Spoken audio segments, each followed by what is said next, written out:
Well, good afternoon. I'm so glad that you are here with us today.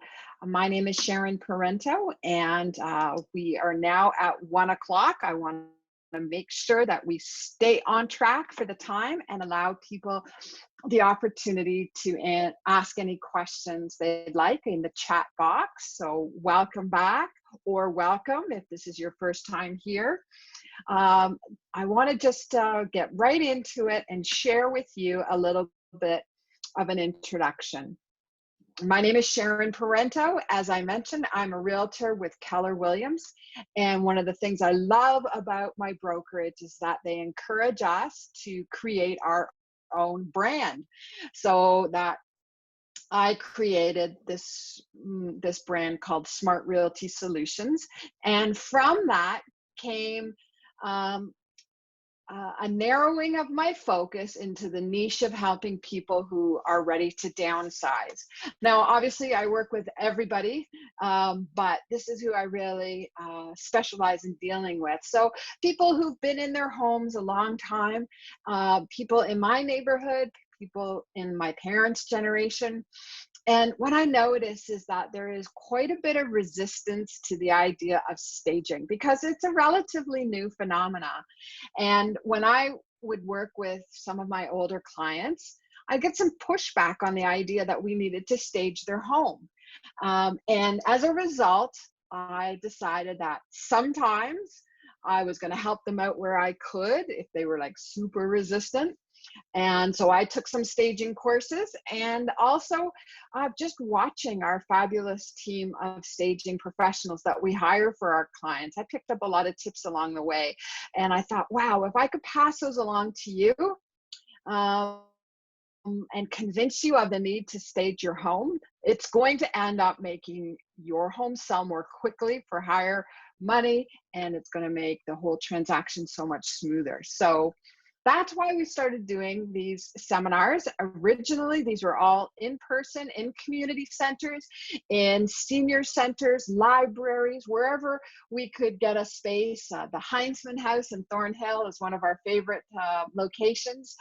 But now, obviously, everything has changed, and we've had to adapt our business practices to doing everything online. And that includes a high level of marketing to sell properties. So, whether we are working with buyers or sellers or delivering our informational seminars, we are doing things now digitally as much as possible. So I hope you're going to find today's filled with some good ideas, some tips. It's a very visual lesson today, seminar today, and next week we are going to get into some real checklists and to-do lists, and but today I just want to convince you of the effectiveness of a well-staged home in presentation.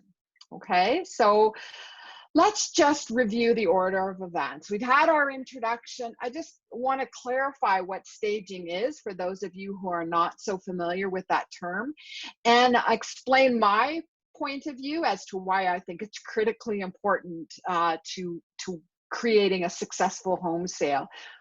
I'm going to say that virtually every home needs to be staged, okay, to some degree or another. And we're going to look at what that means in terms of the continuum of staging versus showcasing. Just stay tuned for that. And I'm going to give you a lot of real life examples and leave you time for question and answer. Okay, sound good? You with me? Okay, let's get going. So, what is staging? Well, first of all, staging happens before we list the house for sale. In essence, until we open it up to the public, we stage the property so that it photographs well and can be marketed in a variety of media. So there's all different kinds of formats of marketing that we do. First of all, on MLS, we want those photographs to be really compelling. We also tend to create virtual tours that are like video, moving video. We want those to look great. We can create postcards to send out into the neighborhood. So we want things in print to present well, or the feature sheets that we leave in the house, or the social media posts that we do, you get the idea. It has to look good from a variety of points of view and in a variety of printed and digital formats. So I know a lot of people think this is what we mean by staging. 47 throw cushions and we're done. I wish it was that simple. I actually probably do have like 47 throw cushions in my inventory that I keep, but no, it's a little bit more in depth than that. So what is staging? Well, this example, this picture here is a condo in Aurora that we sold for the highest price ever in that building. And I think a large part of it was this wow factor when you walked in. It was chic, it was streamlined, it was luxurious, and it really supported, the visuals supported the price we were asking. And it was an incredible success for my clients. It is a practice of preparing a home with the goal to create something that is both cozy and comfortable and colorful, but also, here's the key, and it's in bold there, broadly appealing. And we do somewhat want a personalized look, but it is that striving for a wow effect, like a model home. We don't just present it as is and expect the clients, the buyer clients, to make the leap of imagination and be able to look past and picture themselves in it. So it really is about the broad-based appeal. And if you have a very particular style in your home, you know, that's terrific for you to live and enjoy with, live in and enjoy, but it's not so great when it comes to trying to market your home.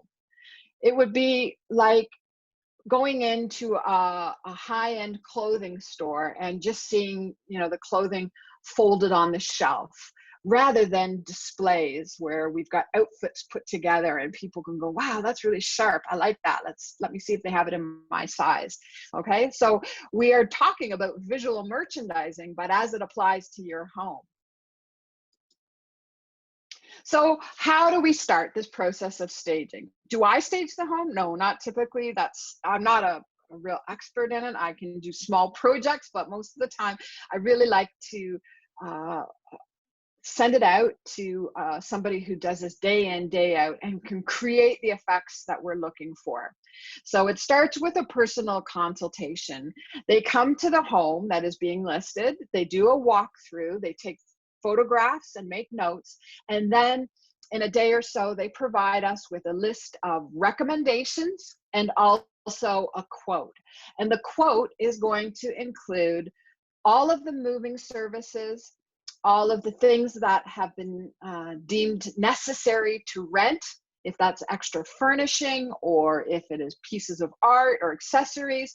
There's a cost for moving all of that stuff in, setting it up, and allowing us to use it for a month at a time. Okay, so there is a wide scale of what that can include. And for most of my senior clients, there's also an added component of moving the existing large furnishings that aren't being used out to another space. Sometimes it's the garage, sometimes it's to an unfinished basement. So all of that, and it's like a little mini move. Seriously, it's a big deal. You are hiring this team of people to come into your home for 3 to 4 hours to prep it for the next step, which would be photography, videography, all of that. Okay, so never think that you're just going to get blindsided with an amount that you have to pay. You're always involved in this process. And the more you can do ahead of time to prepare the house for sale, the less your quotation will be from the stager. Makes sense, right? If you can do some of these things ahead of time, it's going to save you money. And that's what we're going to learn about today. Okay, those things that you can do ahead of time to save money. So why is staging so important? Why am I taking the bold stance that every house should be staged to some degree or another? Well, it's really based on how people are looking for houses these days. It used to be that people went into a realtor's office and they flipped through a book of listings that had all of the features, the number of bedrooms, the area, and they would actually sit down and say, okay, we want to see this, this, and this. And they would see maybe 3 or 4, and out of those 3 or 4, they would make their first impression at the house. They've only seen, exterior photos of it. They make a connection when they walk through the door, and it's either a yay or a nay. That is not the way people buy houses today. People look online and they are searching based on the pictures that are posted. So they are busy evaluating your house way before they've ever seen it in person. So that's why we want to make sure that it meets all of their checklist: number of bedrooms, the price, the neighborhood, the features they're looking for, all of that. Let's call that the left brain decision, the analytical decision. But then we also want to capture their attention and allow them to make an emotional connection to get them out of their nice, warm, cozy houses and out to see your house when it's listed. Okay, so we want to create that real impulse to go see it. Makes sense, right? Because your buyer is not you. Your buyer is a very busy person who is quite technologically adept. They are very good at researching things for themselves, and they want to use the equity that they've accrued so far in maybe their first starter home or their condo to be able to afford to move up to your house. So they are very, very good at figuring out for themselves what they want online. Just like, buying a car today, we would tend to do a lot of research ahead of time to know, is this the make and model that's going to suit my family's needs? They do have some pain points though. First of all, they don't have very much time to put to this project, and not very many of them have been taught how to do any kind of renovations for themselves. So like everyone, they want the best value for their purchasing dollar. Everybody has the same motive. They're looking to get the best condition house at the lowest possible price. And so with the diminishing affordability that today's buying public has, they make a lot of snap decisions based, again, on what it looks like it is going to take to be able to adapt it to their own needs. So what I'm saying in a different way is that they look at your house through the lens of how much time and money is this going to cost me to get it up to my standard. Okay. And obviously, the less work they perceive, the more attractive that potential property is on their list. They move it up the list. Okay, so they have a lot of lifestyle goals, a lot of practical considerations, and they're looking at your house to help them achieve the good life. But like I said, I've joked about this, and I apologize if you're a millennial, but millennials don't know how to do anything. They don't know how to do renovations for the most part, unless they're actively involved in the trades. But most of the people who are buying your house, looking to buy your house, they don't know how to fix things themselves. So we want to make sure that as much of that is taken care of ahead of time, so that they don't rule out your property as being too much work or too much money for the condition. That makes sense, right? So when they buy a home, most 95% of buyers look at your home online for themselves and then contact a realtor and say, hey, I can't get in there to see it myself since we're not doing any open houses. Could we arrange a time to go and look at these properties? Trust me, I work with enough young buyers to know that virtually everyone these days is on there looking at houses through all different kinds of portals. So that's why the online presentation is so incredibly important. When we market your home, it's going to go out to all these different platforms. It's going to go out to a database of agents that we have acquired over the years we've been in practice. I think we have about 800 realtors in different communities, and we have them and we send out listings to them when they come to market, just to draw their attention to them. We also, of course, put it out onto the MLS system. And in our area, that's the Toronto Real Estate Board, so that literally tens of thousands of people could access it. We also want to do a lot of social media posts, Facebook and LinkedIn and Instagram now, a new one, where we want to make sure that we get the best pictures of your house to capture their attention. We've literally got seconds before they scroll off. And then other different sorts of internet sale sites like Kijiji and Craigslist, not as critically important now as it was, but I'm going to tell you that Facebook Marketplace is a hugely important source of buyer attention to our listings. Okay, so all of that is there. We also are putting it on our own website. So the S.M.A.R.T Realty Solution website is also going to be a place where it goes. So you get the point here, is that it's not just the facts about your house that are going to compel them to come see it. It's the visual appeal. So that's what we're doing. So this is such a great example. We have picked up this little kind of subcategory of business of properties that were unsuccessfully listed by other agents. Then we pick up the listing and we remarket it and sell it successfully for our clients. So this is an example of the before. This property was on the market in Richmond Hill in a high demand neighborhood for almost a year. I think it was a little bit more than 10 months. And it's just so dated looking. It was a beautiful lot, like a 212 foot deep lot. And yet they could not sell this thing because it just looked like grandma's cozy cottage. And the people who were moving into that neighborhood in Richmond Hill were upscale professionals, and they just couldn't see past how dated this really did look, right? So this is the way they lived. Believe it or not, they had already edited out a lot of furniture. But this is the before. And when we took over the listing, I want to show you, okay? That's the before, and this is the after. Can you see how a young working couple with kids would see the picture on the right as just being like so much more compelling? So we did that throughout the house, and it really made a difference. We were able to sell the property after it having sat for, like I said, months and months. So what are the benefits according to buyers? Remember, this is not some kind of criticism of your personal style. Like, let's just go back.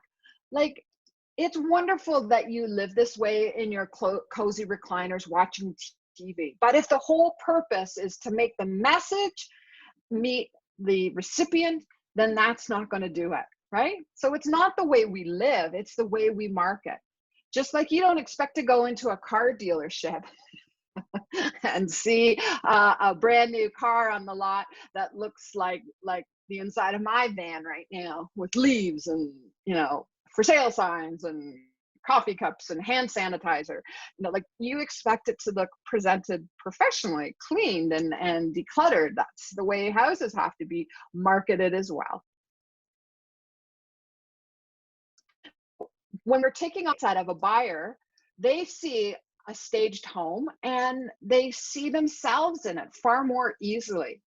They can visualize that property as their own future home and project themselves into it. They're also more willing to come out and see your home just to even begin with, because nobody is going to buy the property even under COVID restrictions without having seen it first in person.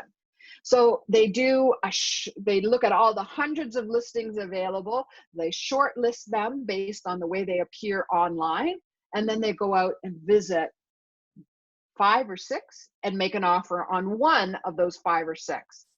So if they don't even come out to your house, you're never going to sell it, right?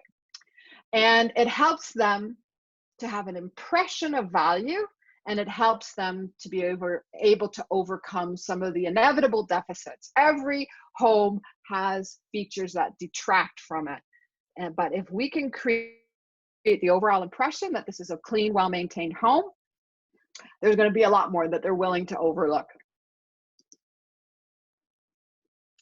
So, as I mentioned to you, we create a strategy for every home that we sell. And we want your house to present in its very best light, because we literally have seconds to attract the potential buyer, right? So let's look at this. We have print. The picture on the right was a postcard that we sent out to the neighborhood. The picture on the left are the MLS pictures that everyone can see. And then this is a little video that we created.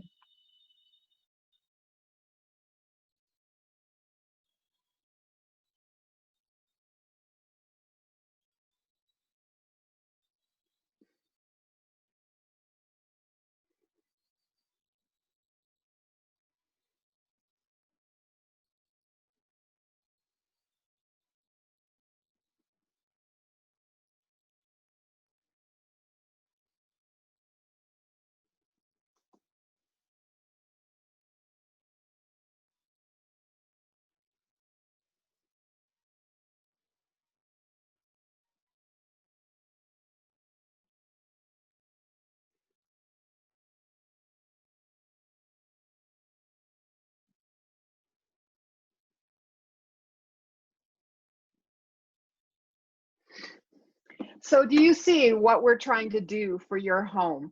We are trying to send it to the right type of buyer, somebody who's not going to look at it and say, wow, this is grandma's cozy cottage. Let's go in with a lowball offer. Everything that we do rests on the visual appeal of the home. Any questions? Write them in the chat box.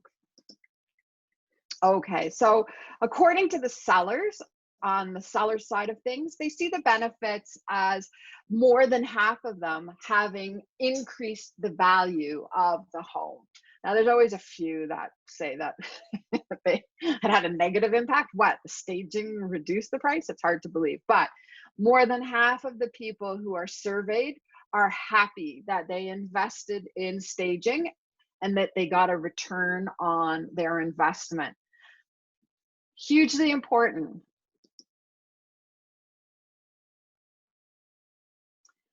So this is the other thing that we measure success by. Like, obviously, it's easy to peg a lot of importance on the price that we achieve for the sale of the home, right? That we got 99% of asking, or we got 102% of asking, or whatever. Like, we get fixated on the number. But when you are living through selling your house, there's another very important metric that people fail to really count on, and that's how long your property is on the market. Because it's disruptive to your daily routine. You have to get up and go out whenever you have a showing. So the shorter the time that it's on the market, most of the time, that's the better outcome for my clients. There's always this tension between getting the highest price and the shortest sale. Those two things are kind of held in tension. So we do want to decrease the time that your property is on sale. Can I just say that these statistics came from the American Association of Realtors, NAR, the National Association of Realtors in the US. I'm going to tell you, though, that I think that the impact is even stronger than these sellers report. Because even in this overheated market, 20 or 25% of listings don't sell in the first time that they're listed.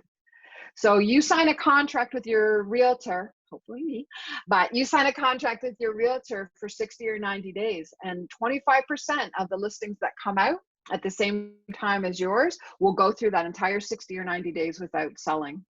So there is a very distinct possibility that you could be in upheaval for months, and we don't want that. I can tell you that recently we have been selling in days. Literally days, 2 days, 3 days, 72 hours. Yeah, that's how quickly things are sold when they are attractive to buyers. Okay, so where's my mouse? Where's my cursor? There we go. Okay, so what's going on here? We got a little flipping house. Staging is a worthwhile investment. I think you're probably convinced by now, but just in case you are a numbers person, on a $1 million home, 50% of realtors expect to achieve between $10,000 and $200,000 difference. So if I said to you, spend $2,000 on staging and it'll make you back $20,000 more in the sale price, that's a pretty good return on your investment, wouldn't you say? And again, like I just have to keep underlining it, or it may not sell at all. How does staging maximize your home's value? Well, like what is this magic? What is the secret sauce that staging contributes to the process? Well, it enhances the buyer's approval by creating a positive first impression. We are always striving to create lightness and brightness. That's the number one thing between Grandma's Cozy Cottage and the luxury home that we presented online, is that we minimize the amount of pine. It was pine, pine, pine everywhere, by introducing light colored area rugs, light color furnishing, lots of mirrors, lots of coordinating art. And we broke it up to create just a greater sense of lightness throughout the house. So light and bright and spaciousness. We want your property to look as big as possible. And the thing that is going to detract from that more than anything is clutter. So we want long, unbroken sight lines. So we just listed a house in Markham. It's been on the market just a couple of days. We've already had like dozens of showings, literally every half hour. We've got somebody in there looking at this place. And the thing that we spent an entire afternoon doing was taking down the art.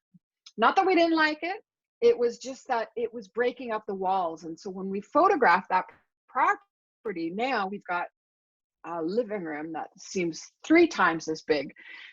And so we want to create that spaciousness by getting rid of the clutter, taking most things off the wall, pulling up area mats, anything like that.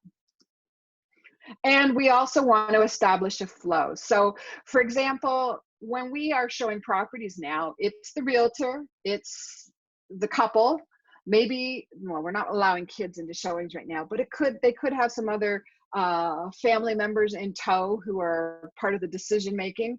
So we want to be able to move through rooms very easily without any obstruction of area, like little occasional chairs or a dining room table that's got 2 leaves in it. Like we want to keep everything so that you can move around the space easily without any restriction, especially if there's a patio door or a walkout or something like that. Nothing do we want to obstruct that flow through that space. We also want to restore function. What I mean by this is that if you have a bedroom, let's say you have 4 bedrooms, we really want to market it as 4 bedrooms. But lots of times, if you're like me and you're an empty nester and you've got an empty bedroom or 2 or 3 out of those 4, they end up becoming a den or an office or a general purpose junk room. So when we stage properties that have bedrooms that are not being used as bedrooms, one of the first things we want to do is restore it back to a bedroom. Even if that means bringing in an air mattress and putting it on milk crates and just dressing it like a bed. We want to show it as at least a 3-bedroom room. Okay, so we've got one that's an office, but for the most part, we want to get out the exercise equipment. We want to take out, all the stuff that reduces the function of that from a bedroom to some other room. Okay, so that's a big, big deal. If you got an office in your kitchen, let's take the office out and just restore it back to a kitchen. I see that too sometimes. So many people now are working from home. They've got like a little printing station in the corner of their kitchen. No. Okay, and then we also want to create this wonderful feeling of welcome and warmth and a wow. Welcome, warmth, and wow. I like it. So let's look at that. Let's look at some examples of light and bright. Let's put it in. So there's Grandma's Cozy Cottage. like I said, and then this is what we did. Holy moly, it's the exact same space. But does it ever photograph better once it's been staged? Right? You like? I like. Here's another example. Now, this one went a little further, but there are some points that we can take from it. Number one, there's way too much furniture in the peachy colored room. They've obviously also changed the color of the walls. That's not really part of staging, but for this case, it works. And they've taken down the side panels of the drapes. Definitely, I like that idea. We do that frequently. And if we have heavy drapes like that, you can see that it actually cuts back the amount of light in the room by probably 20 or 25%. So we will put up sheers, but we often take down, especially if we've got this heavy swag or anything like that that cuts down into the window. We did that in the house we just listed as well. They had custom made box valances for the windows, and we took them down because they were at least 9 inches into the window, and it really made it so much brighter when we took those down. Okay, so I see that you're typing in some comments or questions. That's fantastic. We'll come back to those, okay? So that's lighter and brighter. We also want to improve the spaciousness. So this is a listing that we did also in Markham, and it does feel tight. It feels constrained. The big, heavy, dark furniture, it feels closed in. Exact same space. Do you see what we did? It's the same bed. It's the same dresser. We got rid of the TV because TVs are always ugly. And we got rid of the heavy side tables. We just used something lighter, brighter, and everything, it looks huge by comparison, doesn't it? Like, why would that make such a difference? But here's something you can do. Go get yourself white bedding, white towels, white shower curtain. It just photographs so much better. The heavy pattern of this bed outfit, this bedding, really makes it look smaller. Other than that, like it's hardly any difference, right? Could you do that? 100% you could do that. Okay, spaciousness continued. Okay, so this was a tiny, I'm sorry that it's not a very good picture, but this is a tiny little townhouse, and it has kind of a combined living room, dining room, a weird kind of shape, and we opened that up by getting out. It had a big black sectional sofa that literally cut the room in half. Now that's the way we live, right? Like you've got to have a place to sit. These armchairs were brought down from the bedroom, but we just opened it up so that it was just so much brighter, and people could walk through that space now without kind of having to shimmy beside the sectional sofa. Okay, so less is more. And this is an example here on the right of a property that was identical to a home that we sold across the street. And this house had not been staged. You see the heavy, scalloped valance there. It's got too much furniture. One of those sofas definitely should go. I never like anything in front of a window. I would definitely take out the cream colored sofa, or at least reposition it and take out one of the other ones, whatever. But we don't want to block the windows because they're such a great source of natural light. This house on the right, identical to a house across the street that we sold. We staged ours. They didn't stage theirs. We got $27,000 more on a $900,000 townhouse. That's huge. In what other world can I hand you a check for $27,000 just because we brought in a stager for, I think it was about $2,000? Like that's to me, I really feel good about that outcome for my clients, right? Okay, so the flow. Let's look at the flow. Two different examples here. These are properties I staged both of these properties. They were both personal friends, and so I agreed to do it, but it's really, really hard work, so I try not to. This is the master bedroom that had a walkout to the deck. Kind of an unfortunate layout. You know, you're entertaining and people have to go through your bedroom to get to your deck, but we really wanted to move the furniture around so nothing blocked that door and we could show it as a feature. So the bed had been turned the other way so that when you stood at the door frame, you were looking at the side of the bed. Very unattractive. Everything got rearranged. We brought in our own white bedding, you'll notice, and we bougied it up a bit with some luxury throws and 47 throw cushions. So we just took the whole room that had been on the side and reoriented it so that while we were looking through the door, we could see the foot of the bed. Much, much more appealing, and also created that ability to get out to the deck. And here's one. This is the same townhouse that I just showed you before. And again, they had a walkout in the kitchen. And so we brought in a glass kitchen table and got rid of the wooden table that was there that kind of cut into that space. It was a rectangle. We brought in a round one. And again, we want to be able to get to that deck because that's a huge selling feature, right? Like that's a very important selling feature. So we never want to block windows, doors, or create any kind of traffic jam in the property.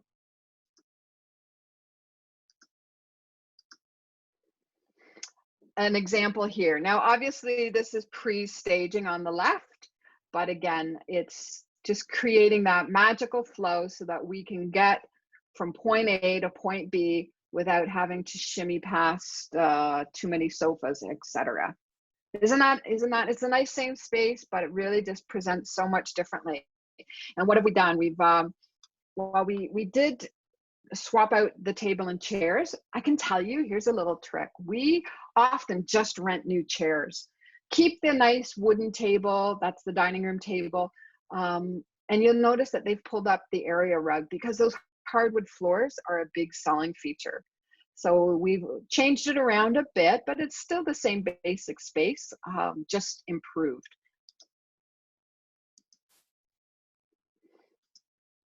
Okay, so back to function. This is one of those houses. I told you that we have this specialty in taking homes that have been listed with other agents and relisting them and getting them sold. So this was one of the bedrooms, okay? And they had been using it as an office, obviously. Otherwise, it was blank, very unappealing, like blah, right? There's the same room.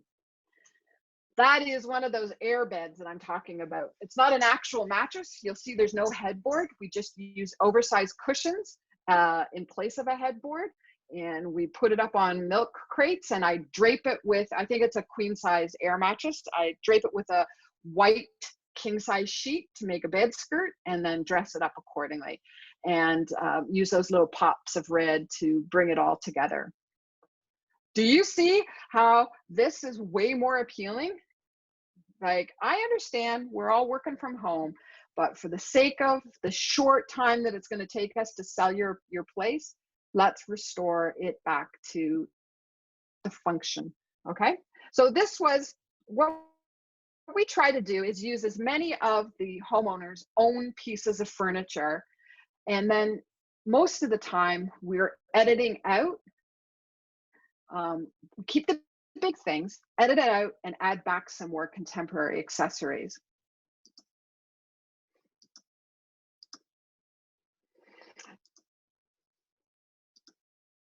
Okay, 3 examples of restoring function. The picture on the left was a vacant kind of junk room. It had an exercise bike in it. You know, we restored it back to a bedroom. These are all actually accessories from my youngest daughter's room. She came home from school one day and found that her, her room had been undecorated and hauled off to Newmarket where this listing was. So we created the bedroom out of an air mattress and the other accessories, some of which I also brought in from Winners, my favorite store. Okay, so we wanted to show that this is a bedroom, not a junk room, not a vacant room. A vacant room to me suggests like a crisis sale. So I don't want to do that. I want to show each room and its function if at all possible. Now, and the middle picture is a condo. And in condo land, they will often say 2+1, 2+ den. in the listing. And sometimes you really have to rack your brain to see where that den would be. It's literally just an alcove. It's a space. But by staging that space as a work from home office, it ended up becoming a usable space instead of just dead space. Does that make sense to you? That right to the right of this picture is a bedroom, and right to the left of you is the bathroom. And so there was this large-ish space, maybe 6 by 8, not quite big enough to be a room, like a bedroom, and it obviously had no doors, but too big to waste. So by suggesting the function of that space, it really adds to the buyer's appeal. Now on the right, again, we don't ignore finished basements because they are really bonus areas, right? By staging it and showing, like we have a little game board set up, we've got the home theater on. We want to show what that space could be used for. By and large, people don't have the imagination that we give them credit for. So we want to just make it very, very simple, very easy for them to see the potential of the space and make sure that the function is adding value to the price of the home. An empty room does nothing for the value of a home, but a functional room does. Okay. So now this is the fun part, is the feeling. We want to create that wow. We want to create like, geez, this is such a great space. And it adds to a sense of calmness and spaciousness and value. Like, wow, this is I can really see myself in this space. And so by pulling up that older area rug and swapping it out for something a little bit more contemporary, like a sisal rug, and we took out the pecan walnutty colored furniture and added something that related better to the rest of the space. It just made it much more contemporary, much more inviting. And you can see that back server is quite cluttered. It's got beautiful things. It's got some candelabras and a silver tea set, but it's busy. I'd rather have bright and spacious than busy any day of the week. Okay, so this is, again, no criticism of this person's style. It's just the difference between showing the space at its best potential. Do you like it? I like it. Obviously, I like it. I wouldn't have included it. Okay. Oh, what happened? Uh-oh. Oh, sorry. I don't know what happened there. Are we still on, Melissa? Can you jump in on the audio?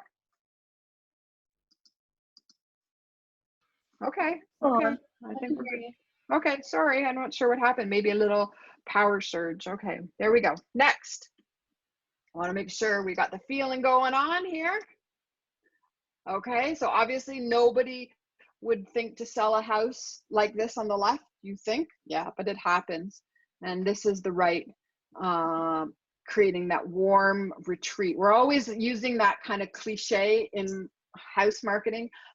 Well, we can't call it a master bedroom anymore. We call it a principal bedroom, as a cozy retreat. Yes, we want to get away from the kids. That's the truth. Okay, so keeping on. That's that condo I opened up with, and you can see that it's got such wow factor there, where it's like a luxury downtown condo, but it was actually in Aurora. So when we get people to look at it and say, oh, let's go see that, we have so much better of a chance of actually selling the property, like I've said. Okay, so lots of visual clues here today. And this was a condo in Agincourt that we sold for an elderly woman. She was going from this condo into a retirement community. And again, nothing wrong with this as a place to live, but it's really hard to show this property to younger buyers and let them see the value when it looks like this. This is what we did. We took it from, we were working with pinky peach colored walls, and we turned it into something that had a real beach theme to it.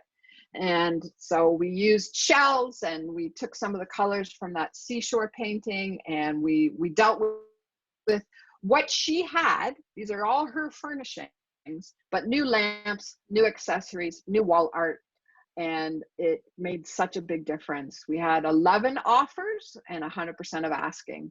And like, that's such a great feeling to be able to deliver that to my clients.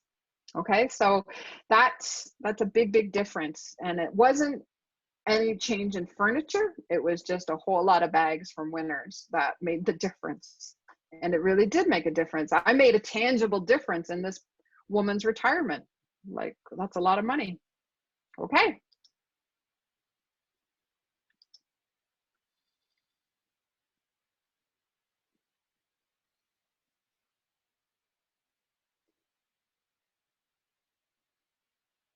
Okay, so that was a little teaser. We had a full-on commercial for that property, but that's just a little teaser of what we did. Okay, now, not every agent regrettably takes this as seriously as I do, and I see a lot of terrible pictures online. Pictures that were definitely taken with a cell phone, pictures with a thumb in front of them, and this is really funny.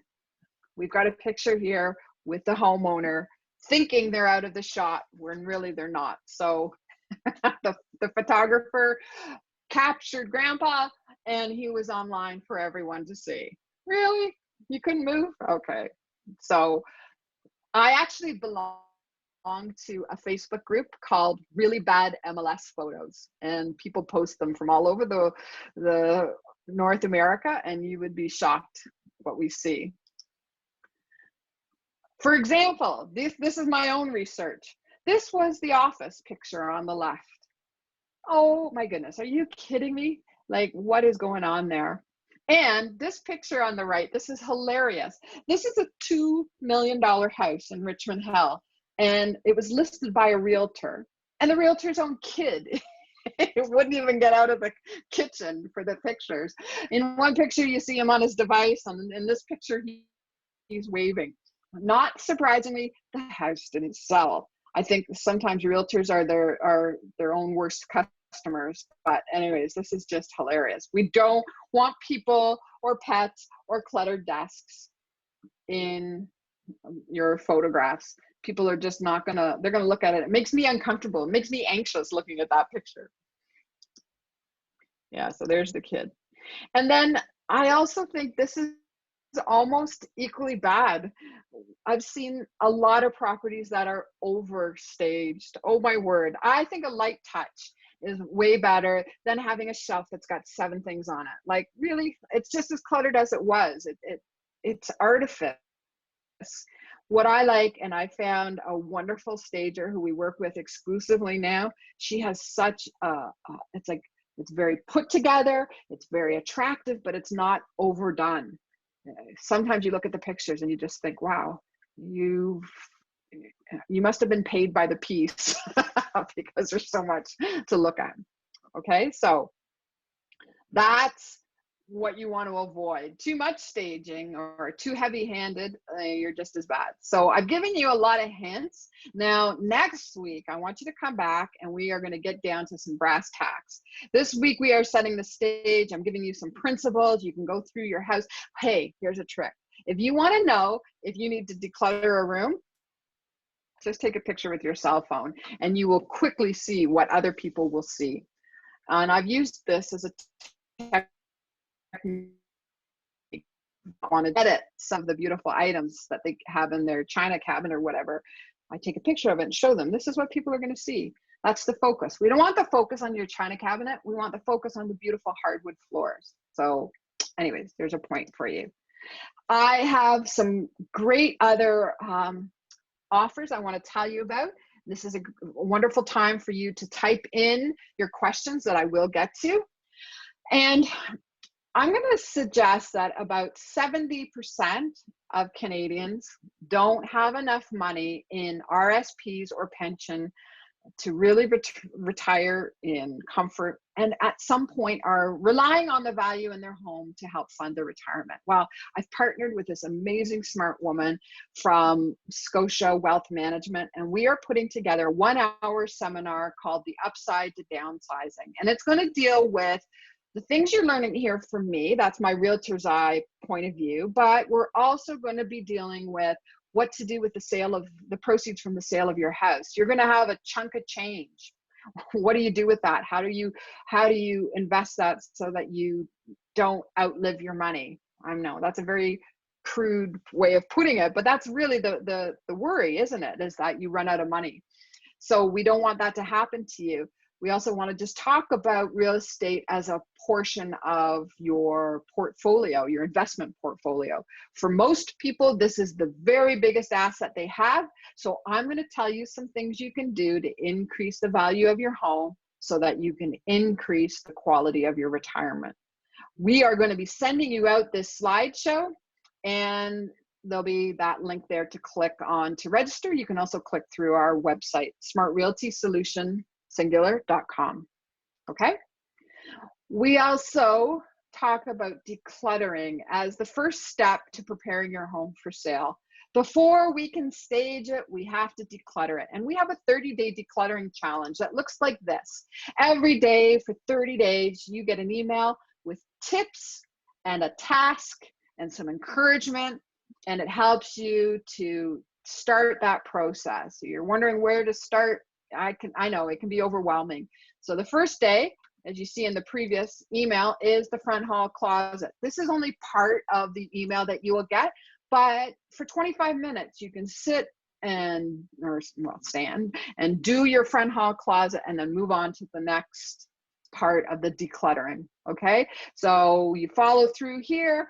We're going to not come to your house and check. This is completely self-regulated, but I do know that by the end of the 30 days, you'll have made a noticeable improvement in the quality of your living space. We also do something really cool.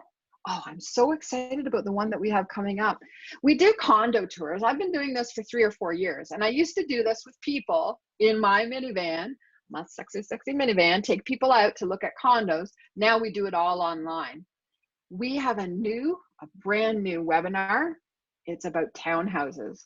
I have had this revelation that townhouses are an amazing opportunity for people who are transitioning from a big detached home, but aren't quite ready for a condo apartment. So if you don't have a mobility issue, or actually even if you do, there's such a thing as condo bungalows. Did you know that? I know. So we're going to look at both freehold townhouses and condo townhouses.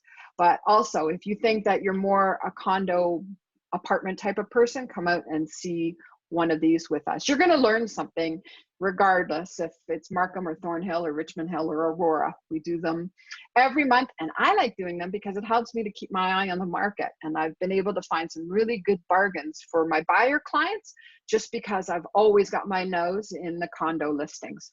But the townhouse one, I'm super excited about. I think I was like, what took me so long to realize that townhouses are a perfect transition type property? And then here are the other webinars that we offer on a rotating cycle. And you'll come back, I hope, for part 2, because this is where, like I said, the rubber hits the road. Now, let me see what kind of comments or questions we have. Okay, so,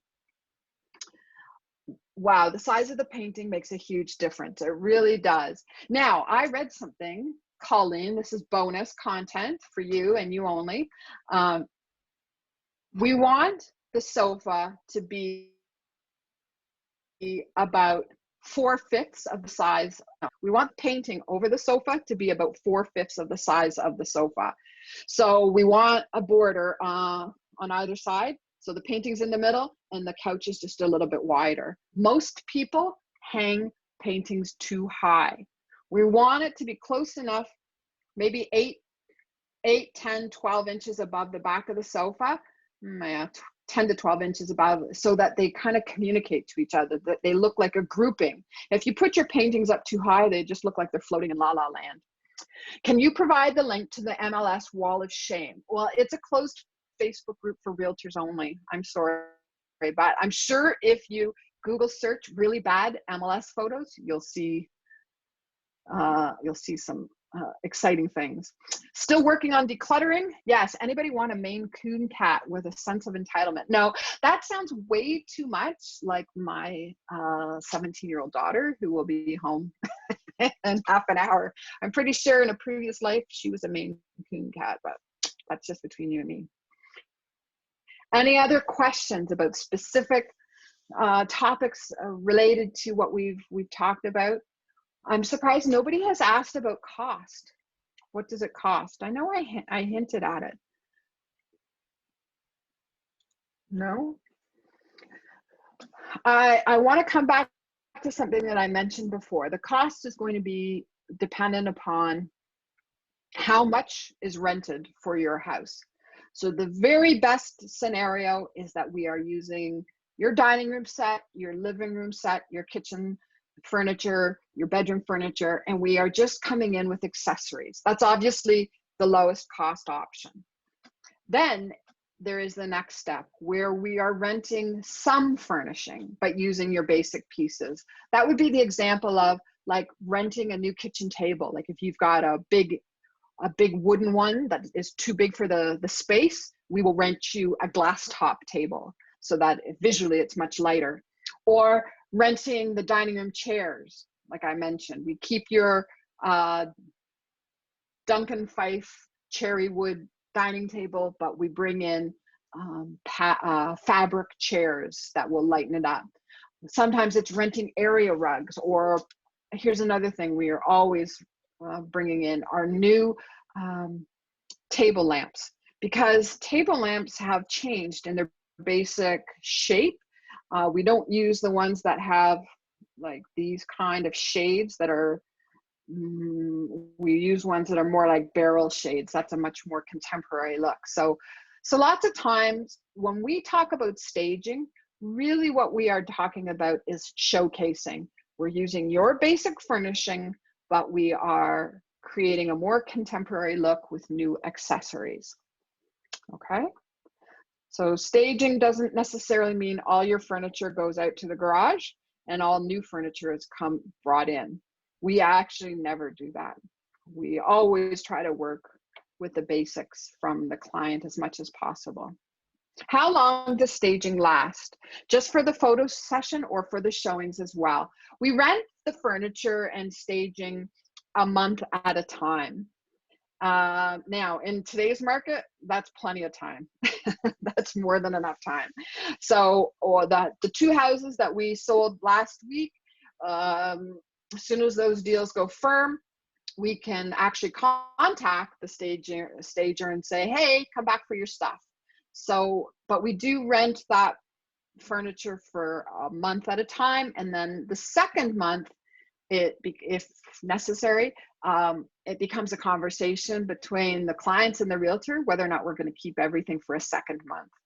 Okay, so lots of times we don't need to. I'm going to say 75% of the time we don't need to have it for that second month, but occasionally we end up having to extend the rental on just the furnishing part of the quote another month.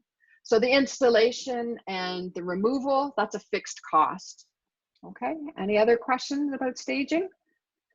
I am so looking forward to next week's one as well, because this is where we're really going to give you some bang for your buck. Okay, and since it's free, the bar is pretty low. But I'm going to tell you everything I know, which I guess can fill up an hour. And then that's it. But I really, really do like staging. I wish I had the energy and the time to do more of it, but when you see the transformation, you know what I'm going to do? I'm going to bring next week, I'm going to bring you this listing that we just listed. I'm going to show you our photos, and I'm going to show you what it looked like when it was listed with the other agent. Okay, it's very impressive. And it's not me, it's our stager. She's fantastic. Okay, hey, any other questions? We've got literally 1 minute left. Okay. Well, I really appreciate you being here. Thank you. Oh, so far, the info has been really helpful. I think the reason why I don't have a lot of questions is because your course is very informative. Thank you. Well, I appreciate that. Yeah, we are going to have um, even more next week, and we'll get you some good resources in the meantime. Would you do me a favor and would you invite some more people? Like, I love you guys. Like, I'm so happy to have you here, new faces and some returning faces, but send it out to somebody who you think would benefit by this. Okay. Share, because I really like sharing the wealth. Okay. I hope you have a lovely day and we will look forward to seeing you next week. Thank you. Bye, everyone.